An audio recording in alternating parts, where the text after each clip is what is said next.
السلام علیکم ورحمۃ اللہ وبرکاتہ۔ تو ہم نے پڑھا تھا مرفوعات میں سے فاعل اور نائب فاعل۔ اب ہم 3 مرفوعات اور پڑھیں گے کہ یہ ان کی بھی رفعی حالت ہوگی۔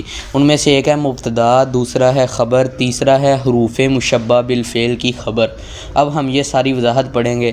تو کہتا ہے مبتدا وہ اسم مرفوع جو لفظی عامل سے خالی ہو اور مسند الیہ ہو۔ تو مبتدا کی 2 قسمیں ہوتی ہیں، ایک مبتدا ہوتا ہے اصلی، ایک کہہ لیں طبعی۔ تو اس کو ہم مبتدا کو، جو دوسرا مبتدا ہوتا ہے اس کی خبر کو ہم کہتے ہیں فاعل سدہ مسد الخبر۔ کیا کہتے ہیں؟ فاعل سدہ مسد الخبر۔ اور اس خبر کو عام خبر ہم کہتے ہیں کہ مبتدا لفظی عامل سے خالی ہوتا ہے۔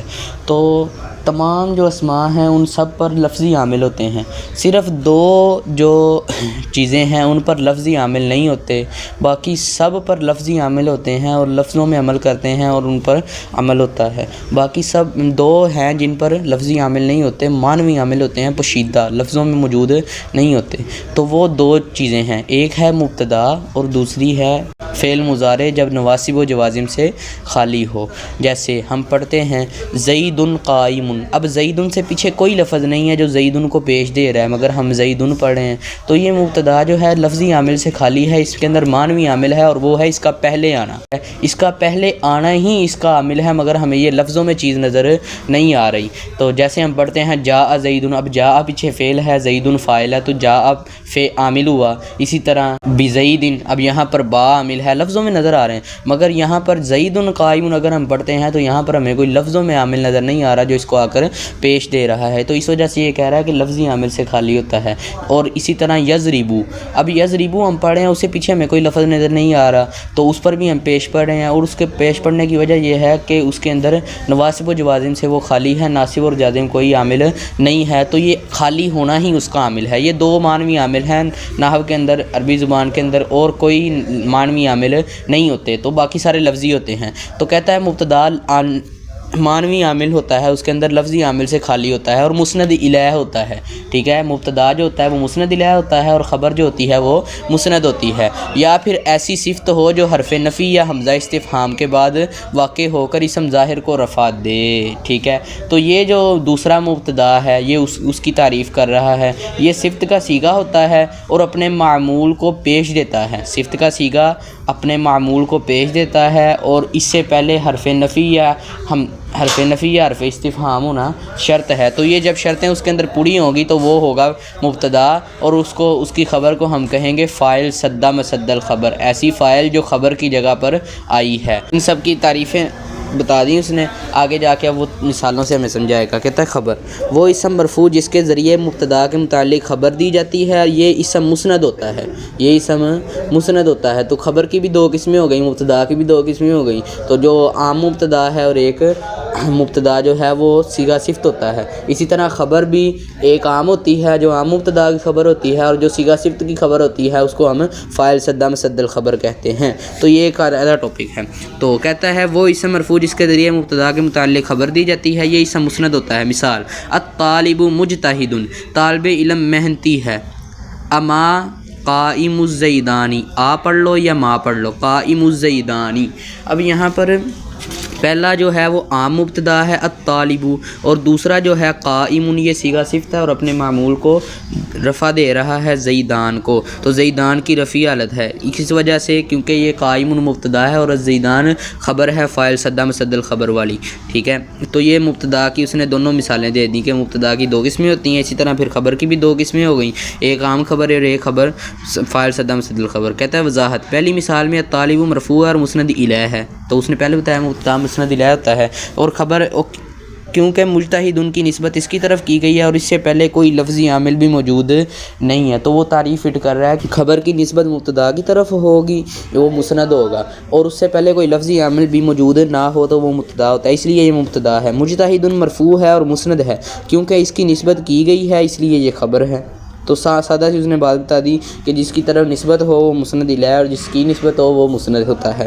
تو کہتا ہے اقائم الزیدانی میں قائم صیغہ صفت ہے جو کہ حمزہ استفہام یا حرف نفی کے بعد واقع ہے، یہ ایک شرط ہے، اور اپنے بعد والے الزیدان کو رفع دے رہا ہے، اس لیے یہ مبتدا ہے، اور الزیدان فاعل سدہ مسد الخبر ہے۔ تو یہ اس نے ہمیں دو چیزیں بتا دیں، ایک عام مبتدا اور ایک مبتدا طبعی کہہ لیں اور اس کی خبر فاعل صدہ مسد الخبر ہوگی۔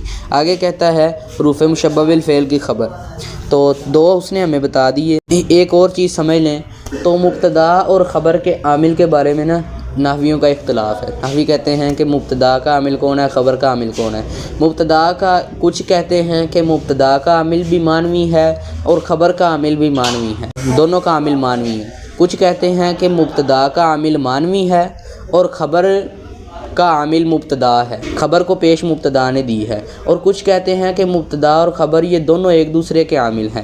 تو جو یہ بات کی ہے نا، مبتدا کا عامل معنوی ہے اور خبر کا عامل مبتدا ہے، یہ والی بات راجے، تو یہ بات اصل ہے کہ خبر جو ہے اس پر پیش مبتدا کی وجہ سے ہوتی ہے، اس کا عامل لفظی ہوتا ہے، معنوی نہیں ہوتا۔ آگے کہہ رہا ہے حروف مشبہ بالفعل کی خبر۔ حروف مشبہ بالفعل، حروف مشبہ بالفعل، اس کا یہ مطلب ہے کہ ایسے حروف جو فعل کے مشابہ ہیں۔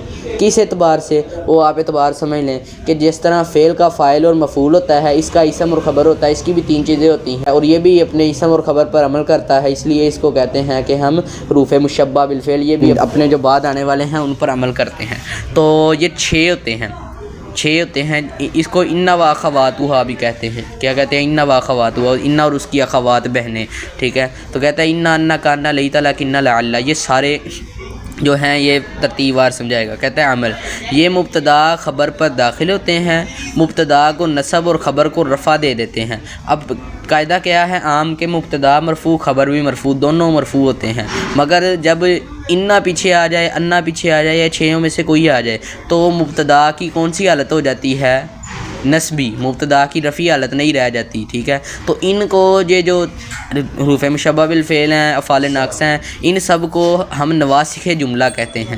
ان سب کا نام کیا عربی زبان میں رکھا جاتا ہے؟ نواسخ جملہ، یعنی جملہ کے عمل کو منسوخ کر دیتے ہیں یہ آ کے، کہ جملہ جب اس کے بعد آ جائے تو وہ اپنا اس کا عمل نہیں رہ جاتا، یہ عمل کرتے ہیں ان پر۔ تو کہتا ہے مثال ان الطالب مجتہد، اب اصل میں الطالب مبتدا تھا، مجتہد خبر تھی، مگر ان کی وجہ سے الطالبہ پر ہم نے زبر پڑی، طالبہ کی نسبی حالت ہو گئی ہے، اگرچہ وہ مبتدا مگر اس کی یہاں پر کیا ہو گئی ہے؟ نسبی حالت ہو گئی ہے، رفعی حالت نہیں رہ گئی، تو اس کو ہم کہتے ہیں نواسخ جملہ، جملہ کے عمل کو منسوخ کر دیا۔ تو کہتا ہے ان الطالبہ، ان کا اسم ہے اس لیے منصوب ہے، ٹھیک ہے، اور مجتہد ان کی خبر ہے اس لیے مرفوع ہے۔ تو ان کی اس نے اسم اور خبر کا اعراب بتا دیا کہ ان کے اسم پر نصب اور خبر پر رفع ہوگی۔ تو یہ آپ نے ہمیشہ یاد رکھنا کہ حروف مشبہ بالفعل ہو اور اس کے بعد 2 اسم ہوں تو پہلے کے اوپر نصب اور دوسرے کے اوپر ہوگی رفع، اور پہلا جو ہے وہ انا کا اسم ہوگا اور دوسرا انا کی خبر ہوگی۔ تو یہ انا اور انا یہ دونوں تاکید کے لیے آتے ہیں، ٹھیک ہے۔ کس چیز کے لیے آتے ہیں؟ تاکید کے لیے۔ ایک بندہ کہہ رہا ہے کہ یہ کام ہوا ہے، ایک بندہ کہہ رہا ہے بے شک یہ کام ہوا ہے، تو اس چیز کے اندر تاکید ہے، ٹھیک ہے۔ کأن جو ہے وہ تشبیہ کے لیے آتا ہے کہ یہ چیز اس طرح کی ہے، کأن زید اسد، گویا کہ زید شیر ہے، ٹھیک ہے، یعنی شیر کے ساتھ زید کو تشبیہ دی جا رہی ہے۔ اور جو ہوتا ہے نا لیتا، یہ تمنا کے لیے آتا ہے۔ لاکنہ جو ہوتا ہے یہ استدراک کے لیے ہوتا ہے۔ استدراک کا مطلب ہوتا ہے کہ پہلے جملے کے اندر وہم ہوتا ہے اور اس وہم کو یہ آ کے دور کر دیتا ہے۔ جیسے میں کہتا ہوں کہ یہ بندہ بہت اچھا ہے، اب اس سے یہ وہم پیدا ہو گیا کہ یہ جو ساتھ دوسرا بندہ بیٹھا ہوا ہے یہ اچھا نہیں ہے، مگر جب اس نے کہہ دیا نا لیکن یہ بھی اچھا ہے تو یہ وہم دور ہو گیا، جو وہم جملے میں پیدا ہوا تھا کہ لگتا ہے یہ اچھا نہیں ہے، لیکن جب اس نے کہا لیکن یہ بھی اچھا ہے تو وہ وہم دور ہو گیا۔ تو کہتا ہے وضاحت ان و اخواتہ، اب سب کی ایک ایک مثال دے رہا ہے۔ ان اللہ لطیف خبیر، علمت ان الطالب مجتہد۔ اب ایک چیز یہ ذہن میں رکھیں کہ انا کہاں پہ ہوگا اور انا کہاں پہ ہوگا، ہمیں کیسے پتہ چلے گا یہاں پہ انا پڑھنا ہے انا پڑھنا ہے، ٹھیک ہے۔ تو کہتا ہے آغاز کلام میں تو ہمیشہ انا پڑھتے ہیں، تو اس کی لمبی وضاحت ہے، اس نے ایک عمومی سا کلی سا قاعدہ بتا دیا ہے کہ جو عام طور پہ ہوتا ہے۔ تو کہتا ہے آغاز کلام میں ہو تو ہمیشہ انا پڑھتے ہیں، جیسے ان الطالب مجتہد، اور درمیان کلام میں آئے تو عموماً انا پڑھتے ہیں، جیسے بالغنی ان سعیدا حاضر، ٹھیک ہے۔ اس طرح ایک اور آپ کو میں قاعدہ بتا دیتا ہوں کہ اگر قال باب ہو، قال قلت قال رسول اللہ، تو اس کے بعد انا پڑھیں گے، کیا پڑھیں گے؟ انا، اور اگر عالمہ ہو تو اس کے بعد کیا پڑھیں گے؟ انا۔ تو یہ ایک آپ کو میں نے اور قاعدہ بتا دیا ہے۔ تو اس کے بعد اگر ماں آ جائے نا، انا حرف کے بعد انما، تو ما جو ہے وہ انا کے عمل کو ختم کر دیتا ہے۔ اس کے بعد ہم مبتدا کو بھی مرفوع پڑھیں گے، خبر کو بھی مرفوع پڑھیں گے، مبتدا کو منصوب اور خبر کو مرفوع نہیں پڑھیں گے، یعنی انما زید منطلق۔ اب ہونا چاہیے تھا انا آ گیا تو ہم زیدن پڑھیں، مگر انما آ گیا ہے ما کا، اس کو کہتے ہیں ما کافہ، یعنی انا اور انا کے عمل کو روک دیتا ہے، اور یہ حروف مشبہ بالفعل پر داخل ہوتا ہے، تو عموماً سے یہ عمل کو روک دیتا ہے، عمل اس کے بعد نہیں